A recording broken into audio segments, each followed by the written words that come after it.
আমরা আমাদের স্রষ্টার নামে যে জীবন সেটা বুঝা ঈদ আজমের আলো, একই সাথে দয়াময় আল্লাহ তাআলা প্রেমের মধ্য দিয়ে আমরা মুসলিম অমুসলিম সব মানুষকে দুনিয়াতে জীবনের স্বাধীনতা, জীবনের অধিকার, জীবনের নিরাপত্তা, জীবনের মর্যাদা, জীবনের আত্মমালিকানা, জীবনের রাষ্ট্র মালিকানা, জীবনের বিশ্ব মালিকানা, বাতাস মাটি পানির মতো বিশ্ব সম্পদে প্রতিটি মানুষের মালিকানা দয়াময় আল্লাহ তাআলা সামাজিক প্রেমের মধ্য দিয়ে দান করে ঘোষণা করেছেন যে আমার প্রেরণী তোমরা সমগ্র মানব মণ্ডলীর জন্য আমার সর্বোচ্চ দান রহমত নিয়ামত ওমা আরসালনাকা ইল্লা রাহমাতাল লিল আলামিন।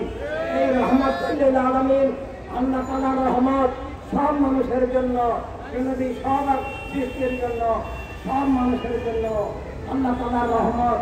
এবং সেই রহমতের ভিত্তিতে প্রেরণী আল্লাহ তাআলা আমরা সমগ্র মানব মণ্ডলীকে দান করেছেন মানবতার রাষ্ট্র, মানবতার দুনিয়া।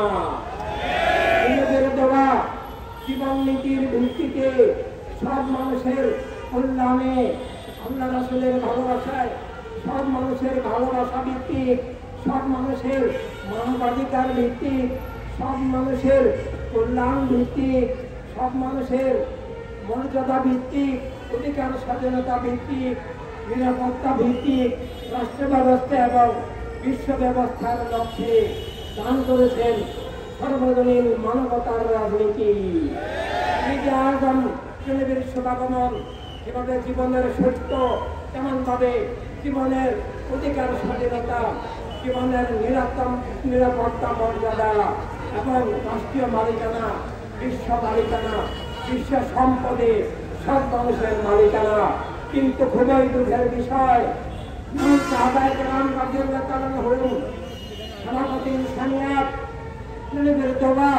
সত্য এবং জীবনের আলোর ভিত্তিতে মানবতার রাজনীতি, মানবতার রাষ্ট্র, মানবতার দুনিয়া সব মানুষের জন্য কায়েম করেছেন।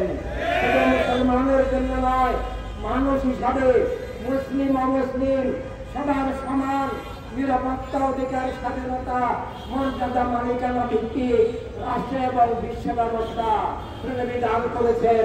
মহান সাহাবায়ে কেরাম আইয়ামে জাহেলিয়াতের আধার দূর করে সীমাহীন ত্যাগের বিনিময়ে কায়েম করেছেন।